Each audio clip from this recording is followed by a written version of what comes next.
Hello, and welcome to episode 57 of Moms with Yarn. My name is Sharon. I am known as Bronx Knitter 1 on Ravelry and Bronx Knitter on Instagram. You can also find my blog at www.bronxknitter.blogspot.com. That's a lot of B's. bronxknitter.blogspot.com. Where I talk about some things that are on the podcast and some things that are not. So if you're getting the same story twice, sorry. But this is live pictures, so let me start at the beginning. Thank you to everybody who participated in the Buy the Book Cal, which was a collaboration with Barb from the Flame and Fiber podcast. We had 2 winners, as you well know. We announced them. They got in touch with me and their prizes were sent, except the second part of Emma's prize was not sent because it's raining too hard for me to go outside. It's raining so bad and it's so humid and cold that I couldn't go outside. And I'm having such a bad hair day that I had to go in the closet, dig in a box, and get my hair out. So, yes, I have boxed hair today. So, I also started a thread for a new cal in the room called the Mother's Day cal. Now, Mother's Day in the United States is on May 14th, so we're having a Mother's Day cal. And the only reason why it's called a Mother's Day cal is because it ends on Mother's Day. You can make anything you want. You can pick up a whip and finish it, or you can start something new and finish it. And it doesn't even have to go to a mom, but it would be nice if you were going to give it as a present to yourself, because I think knitting for oneself is the most rewarding kind of knitting there is. And lately I've been knitting for myself because I recently scratched my mother off of my knitworthy list because she's no longer knitworthy. I didn't scratch her off because I wanted to scratch her off. She scratched her own self off. So off she goes, and now everything I make can go to me, which makes me extremely happy. I've been keeping most of my stuff anyway. I think when you get older, it's more important to have stuff. And you can share it later on when you get tired of wearing it. Anyway, let's get back to the cal because I just went all off track. Must be a member of the group to be eligible for the prizes. However, if you want to list your knitting in the group as a guest, perfect, go right ahead. Don't care. Doesn't make any difference to me whatsoever.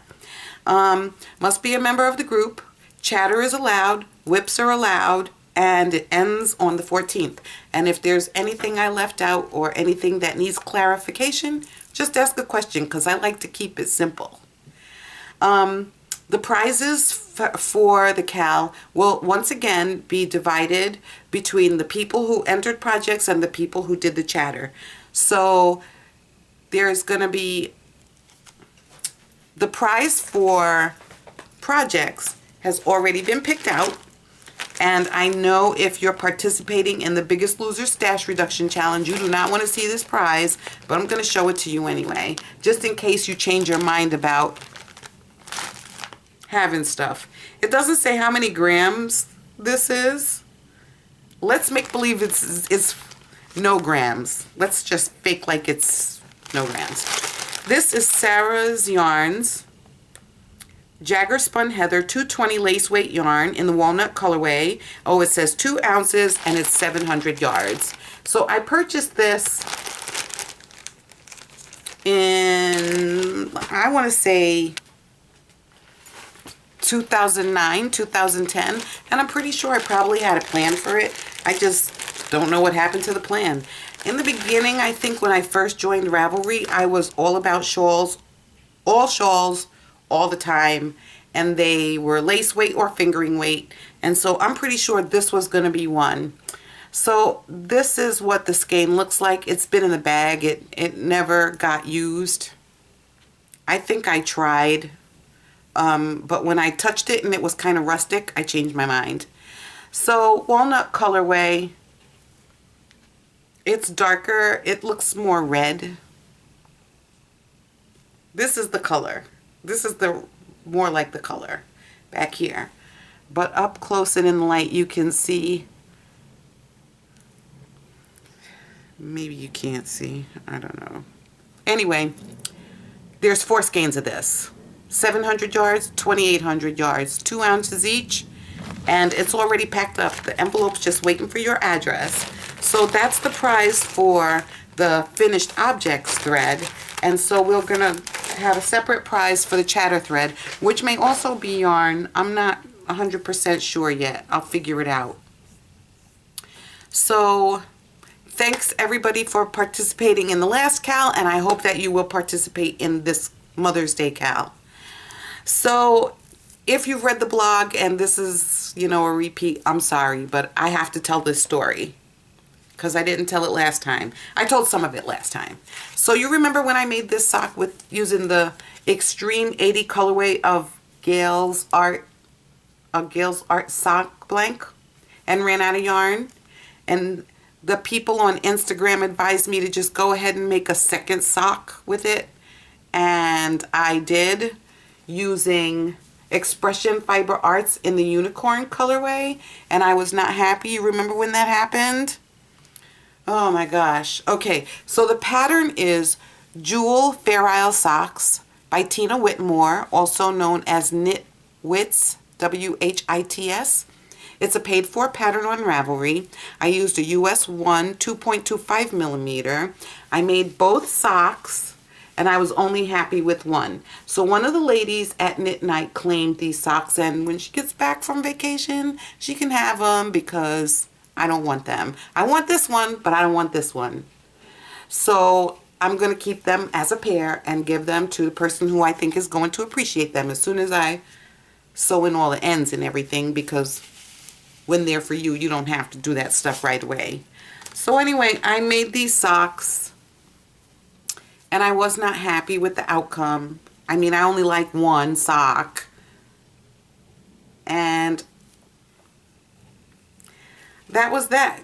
It was such a hurt to my heart, but the Gail's Art sock blank is one of a kind, and I'm pretty sure she wasn't going to put all the effort and labor into making a second blank, and I didn't need a whole blank, so that went out the window. So I was upset, naturally. Of course I was upset because I really wanted those socks. Really, really, really wanted those socks. So I went off and I made myself some, I went and watched some podcasts, and Ken the Turbo Knitter was making these mittens, and I saw them and I was like, those are cute, and his are not particularly little, but they were cute. So I went and looked up the pattern, and it's called Garland Advent Mittens Calendar Mittens by Kathy Lewinsky. It's a free pattern on Ravelry, and I made mitten number 1 using a US size 1 2.25 millimeter, and this mitten came out quite a bit larger than I thought it would, and I didn't care. It was kind of loose goosey, and then I realized that the reason why it looks like this is because I did it with 2 colors instead of with 3. You're supposed to use the gray in this pattern someplace, and I didn't do it anyway. So it came out kind of big, and I overcompensated by scaling down to make the second mitten. So I made the second mitten, which is mitten number 1 has a 1 on it, and mitten number 2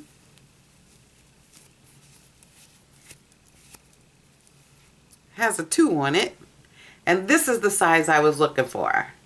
You know, it's the right size for a gift card or chapstick or lip balms or whatever else you put in Advent. You could, you know, doesn't hurt to put $1 in here or a quarter, doesn't matter. But I just love the way the mitten turned out, and I love the size. That made me happy also. This is made with Knit Picks palette yarn. I have lots and lots of it. And the mitten only weighs 9 grams. Well, this one weighed 10 because naturally it's bigger, but this one was 9 grams. And one of the ladies at Knit Night, I think it was Barb, said, oh, I could make that mitten for my granddaughter, but I would say these are not mittens that you would want to put on a child's hand, considering the thumb is very fiddly with 3 colors and you can't get your finger in them. So I'm trying to get my finger to turn this mitten inside out and you can't even do that. This is what the mitten looks like inside out. Just see all these threads hanging off this thumb? And I wasn't even able to push it all the way up.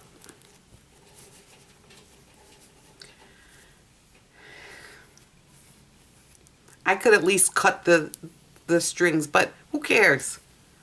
When I'm done making all of the mittens, I'll start cutting strings and stuff. So this is a really, I'm not going to say it's good for a beginner. If I was a beginner at stranded knitting, I would make the mittens with 2 colors instead of with 3. Just because it's a little bit harder to maneuver with 3 colors, and they're fine. No matter what size they come out, they're fine. So I made mitten number 1, I made mitten number 2, and then I remembered that I had some black Trillium yarn that came in the mail, and it looked different online than I thought it was gonna look in person. So when I got it, all I could think of was like, oh my gosh, this yarn is so loud. I have no idea what in the world I'm gonna do with it. I'm not gonna make another pincha shawl because these colors are brighter and louder than, at least the pincha was mostly like a dark blue or a peacock blue. That was toned down enough. These socks didn't have anything to tone them down, and the main color, when you looked at the skein, was orange and pink. I was like, oh my word, what was I thinking? It must have been withdrawal from not buying yarn. So anyway, so I did go back to making the jewel socks.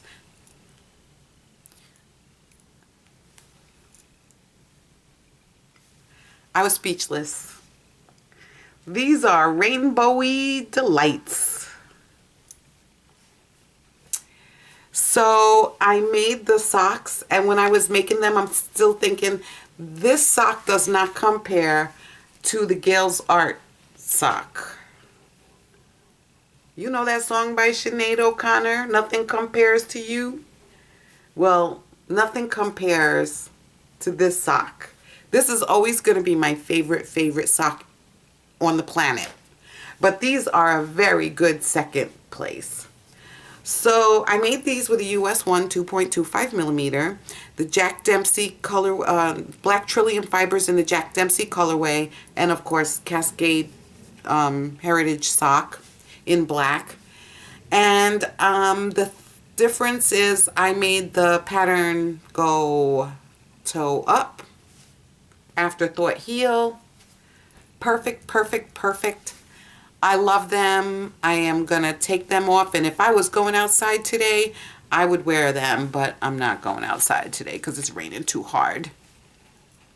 So this makes, for the year, pair of socks number 5 and pair of socks number 6. So I am fast approaching my goal of I don't want to call it a goal, my commitment to make 12 pairs of socks in 12 months. So I'm already at 6 and it's only March, so I'm pretty proud of myself. So I finished with the socks and everything was done, and I went back to making mittens, and still using the size 0, I made mitten number 3. But you can't really tell that's a 3. I'm going to have to do some double stitching.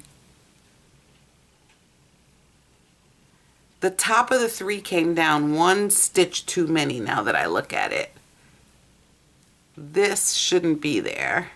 I think it might look more like a 3 if it wasn't. I'll double stitch it and fix it. So anyway, I used Knit Picks palette for this one also, and I used a size 0, and look at the difference.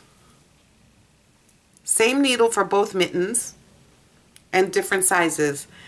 I think I might have gone long on the pattern. Misread it someplace, don't know. But you can see the size difference. Now, I don't care because it doesn't make any difference to me. But none of these mittens is the same size. They're all, this is the biggest, this is the smallest, this is the next biggest. But you know what? They'll all serve the same purpose. And maybe when I get more comfortable doing the patterns, because every mitten has a different design on it, maybe when I get done, I'll be happier. But I think with the smaller size needle, the bleeding from the other colors comes through a little bit too much. But mittens are the easiest things in the world to make. So I'm going to go on. I'm going to finish making all 24 of these. I don't know that they'll become Advent mitts. They just might be Christmas tree decorations, which will be fine with me. That'll be fine. I got nothing else to do with these mittens. So the design is the same on the front and back of every mitten, except at the top. Because here, there's a number. Here, there's not. And no number. No number. So I like them. It's a good thing to do for me so I can go off my beaten path and do something else, because it seems like lately I've made hats, socks, I've done spinning, I'm making the mittens, but I don't see where there's been a whole lot of variety in my knitting. Am I missing something? I don't know. Maybe you have some ideas about what my next project should be? I don't know. So anyhow, my other commitment to myself was to knit or to spin 12 braids of fiber. And I am just got finished spinning braid number 1, 2, 3, 4, 5. 1, 2, 3, 4. This is braid number 5. And this is Frabjous Fibers hand-dyed merino top in the chocolate cherry colorway. And the label said that there was 8 ounces, but really there was only 6. And it came in 2 pieces. So I split them up as much as I could. And I spun them up and I got this. So this is 100% merino, and me and merino, we don't get along. We fight like cats and dogs because merino has a short staple, and I'm telling you, I can't express this enough. When I see colors, that's the first thing that sucks me in.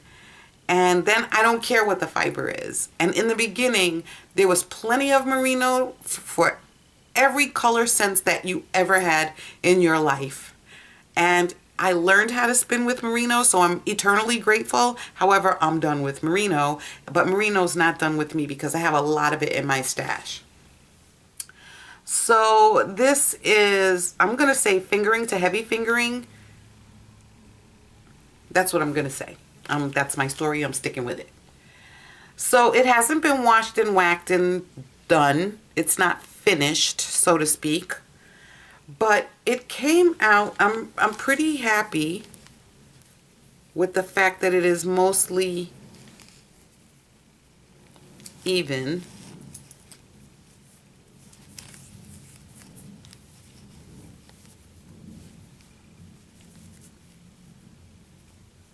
Mostly, because any more even and it would have had to have been done by a machine, and I'm not a machine.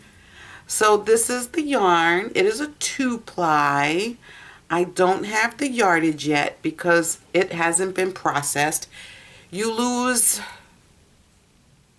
its fiber puffs up after it gets washed, provided you don't stretch it. It puffs up and you lose a little bit of yardage, so it would not have made sense to measure it and do everything to it before it's been processed. So this is going to go upstairs into the wash, and I'll fill in the details on my Ravelry page when I have the rest of the details. So I have, even though I split this the braid as evenly as I could, there was one bobbin that had lots of yarn left on it, so I made this. Also a 2-ply, and nothing too... This came out a little bit more energized than the other one, but came out pretty good. Same thing, part B. So I'm going to take it upstairs and wash it and whack it and do what I do. And then it'll go where all the stray leftover pieces go. Someplace. Until it eventually gets lost or ends up being used as ties for yarn. So that is everything I did. And I used this time for the Biggest Loser. I got rid of 357 grams, and I had no intake. 0 skeins purchased, 0, 0, 0, so I don't have to take away from anything.